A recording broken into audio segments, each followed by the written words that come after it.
अर्ज भरायला आम्ही मंगळवारचा शेवटचा दिवस होता।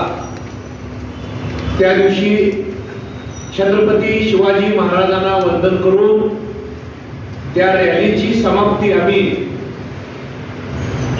धर्मवीर छत्रपती संभाजी महाराज यांच्या पुतळ्यापाशी समाप्ती केली। उमेदवार कोणत्याही आमिषाला बळी न पडता, कोणत्याही आर्थिक लोभाला बळी न पडता आज पाय रोवून या इचलकरंजीच्या जनतेचा आशीर्वाद मागायला आपल्यासमोर येणार आहे। कशासाठी?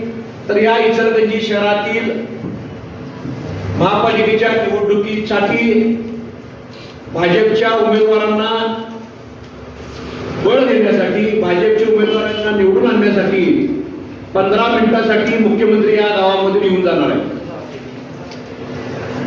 इचलकरंजीच्या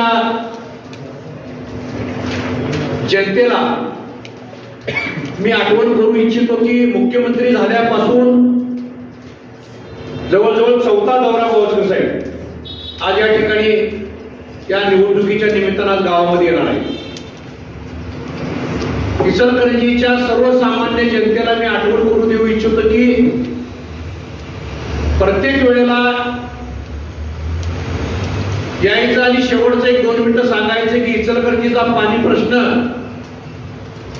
राहुल आवाडे सातत्यानं मला सांगतात की इचलकरंजीचा पाणी प्रश्न सोडवला पाहिजे आणि तो मी सोडवणार आणि उद्या सुद्धा त्याचीच पुनरावृत्ती या इचलकरंजी जनतेला पाहायला मिळणार आहे। मी इचलकरंजी जनतेला सांगू इच्छितो की आपण होणार, पण जनतेला मी आठवण करून देऊ इच्छितो की आपण जर येणाऱ्या महापालिकेच्या निवडणुकीला काही त्यांच्या भूलथापांना बळी पडला तर या इचलकरंजीच्या जनतेचा पाणी प्रश्न कधीच सुटणार नाही। शहरामध्ये 52 कोटी रुपये निवडणुकीच्या आधी मंजूर केलेले होते, आज तागायत त्या 52 कोटीचा पत्ता लागलेला नाही, सगळे लाईन झाली, पण आमच्या जनतेला आज काय बघायला मिळाले याचा गांभीर्यानं इचलकरंजीच्या वस्त्रोद्योगमधील जनतेनं करणे गरजेचं आहे। आपण